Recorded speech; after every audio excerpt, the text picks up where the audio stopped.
नमस्कार बंधुरा सर्षे पोस्त रान्नाघरेर पक्ष थेके आपनादेरके जानाई स्वागत।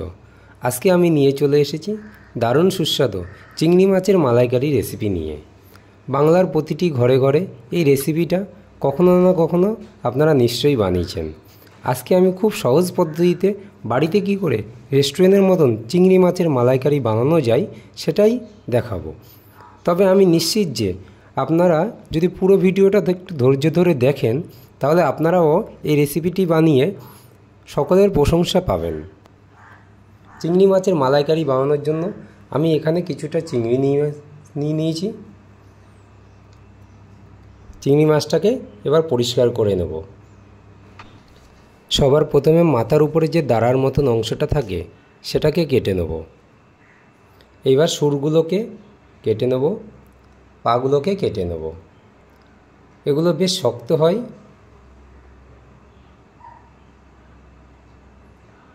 সুরগুলো আর পাগুলো কাটা হয়ে গেছে। এবার উপরের যে স্কিনটা আছে শক্ত স্কিনটা সেটাকে ছাড়িয়ে নেব।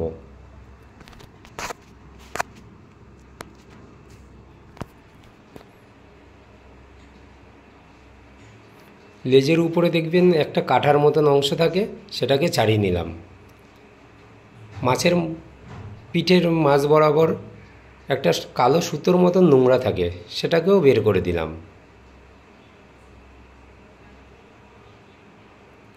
এবার মাছের মাথার ভিতরে যে নোংরাটা থাকে সেটাকে বের করে নেব। ছুরি দিয়ে এরকমভাবে কেটে নিলেই বেরিয়ে আসবে। সম্পূর্ণ মাছটা আমার কাটা হয়ে গেছে। এবার ধুয়ে নেব।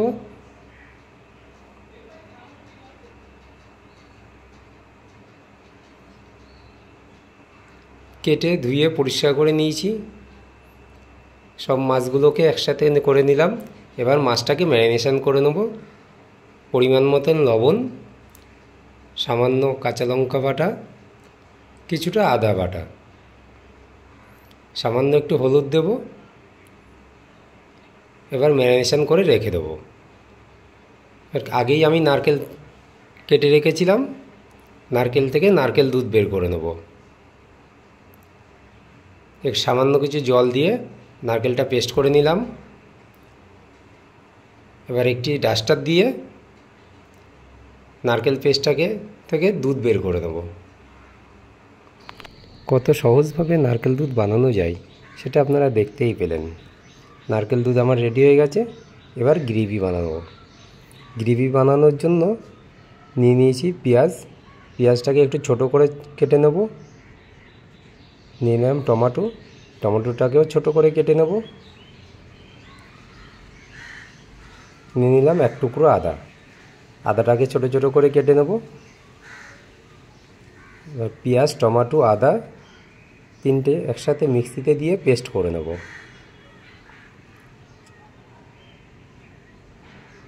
এতে কিছুটা লাল লঙ্কা অ্যাড করে নেব। এতে স্পাইসি আর কালার দুটোই সুন্দর হবে। পেস্ট হয়ে গেছে। কড়াই বসিয়ে দিলাম। সরষের তেল গরম করে নিচ্ছি। গরম মশলা ফোড়ন দিয়ে দিলাম। এবার পেস্ট করে রাখা যে মিশ্রণটা দিয়ে দেবো। ভালো করে ভুনে নেব। মিশ্রণটাকে ততক্ষণ ধরে ভুনবো যতক্ষণ এর মধ্যে থেকে তেল না বেরিয়ে আসে।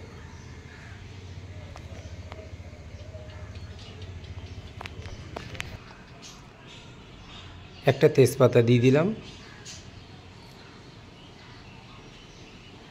যে কোনো রান্নার মেন জিনিসই হলো গ্রেভি।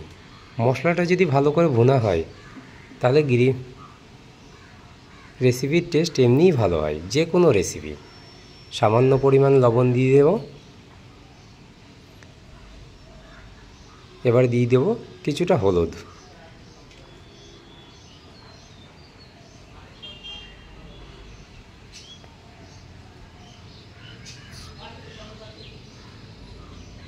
মশলাটা প্রায় ভুনা হয়ে এসেছে দেখছেন।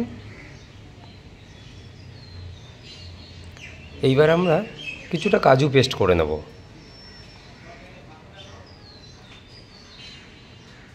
কাজুর মধ্যে কিছুটা জল দিয়ে মিক্সিটা পেস্ট করে নিয়েছি। এবার গ্রেভিতে দিয়ে দেবো কাজু পেস্টটা। কাজু পেস্টটা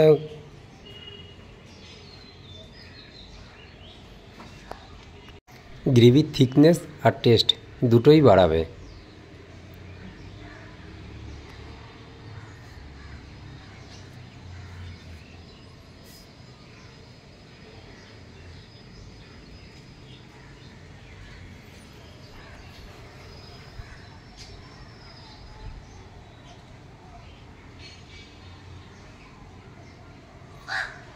আবার এটাকে ততক্ষণই ভুনতে হবে যতক্ষণ এর থেকে তেল না ছেড়ে দেয়। মশলাটা প্রায় ভুনা হয়ে এসেছে। এবার আমরা চিংড়ি মাছটাকে টস করে নেব।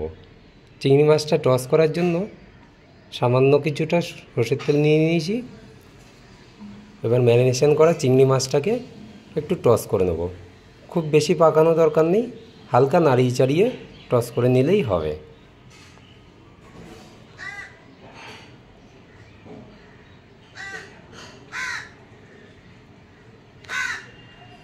চিংড়ি মাছটা রেডি হয়ে গেছে। এবার কিছুটা জল দিয়ে দিচ্ছি।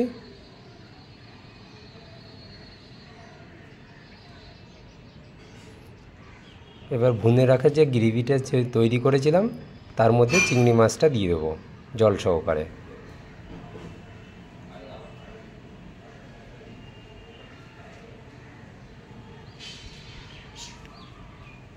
ফোটার জন্য কিছুটা টাইম দিলাম।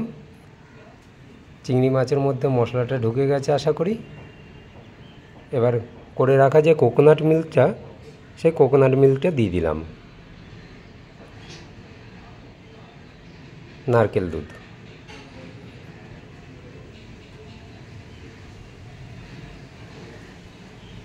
কিছু সময় রেখে দেবো ফোটার জন্য। সামান্য পরিমাণ গরম মশলা পাউডার দিয়ে দিয়েছি। চিংড়ি মাছের মালাইকারি রেডি হয়ে এসেছে। সামান্য ঘি দিয়ে দিচ্ছি। চিংড়ি মাছের মালাইকারি রেডি।